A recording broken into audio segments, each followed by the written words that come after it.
Mahilig ka ba sa mga pelikulang money heist yung tema? Yung bang tipong mga planadong pagnanakaw ng mga importanteng mga kagamitan, kagaya ng mga salapi, dokumento, kasangkapan at iba pa. Siguro, bilib na bilib ka doon sa mga pelikulang kagaya ng The Italian Job, The Bank Job, Ocean 8, 11, 12, 13, Baby Driver, Now You See Me, at iba pa. Ewan ko kung mag-agree ka sa obserbasyon ko na karaniwan sa mga pelikulang ito, mahalagang elemento ng kanilang planadong pagnanakaw ang pagpapangkap.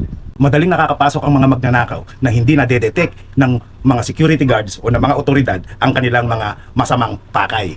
Ganon din, ang pagpapanggap ay isang mahalagang elemento at mahalagang teknik para sa kanilang pagtakas. Nagpapanggap silang gwardiya, janitor, technician, police, traffic enforcer, CEO, artista, politiko at iba pa. May mga sophisticado silang mga set of skills na ginagamit at gumagamit din sila ng mga hindi inaasahang kagamitan at mga high-tech na mga kasangkapan at minsan ay mga simpleng bagay lamang.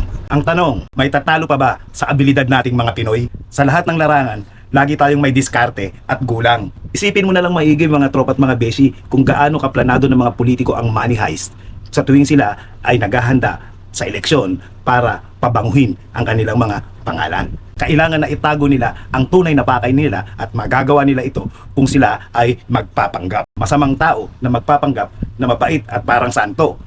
Mukhang medyo madali yan, ano? Pero isang malaking challenge na kung ikaw ay bobo, magpapanggap ka na matalino. Yung mga politikong mata pobre, tsak nahirap sila sa stand na pagpapanggap na sila ay mahirap. Yung iba nananalo sa eleksyon at yung iba naman ay binibigyan ng posisyon ng kanilang mga kasabwat ng mga politiko. At dahil kabisado nila ang sistema, alam nila ang butas ng mga batas, ginagamit nila ang mga butas na ito para sila makapangulimbat ng trilyon-trilyong halaga ng salapi. At sa mga butas na ito, din sila dumadaan para makatakas.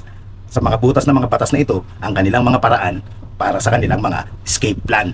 At kung sa sitwasyon na sila ay mabubuko at mabibisto ang kanilang mga baho, pagpapanggap pa rin ang kanilang pinakakaraniwang taktika para makalusot. Magpapanggap silang biktima, magpapanggap silang may sakit na magpapagamot kunyari, tapos ayun, sisibat na. Pwede ding magpapanggap na patay na. At yung iba naman, talagang nagpapakamatay na. Yan ang malupit na money heist dito sa Pinas.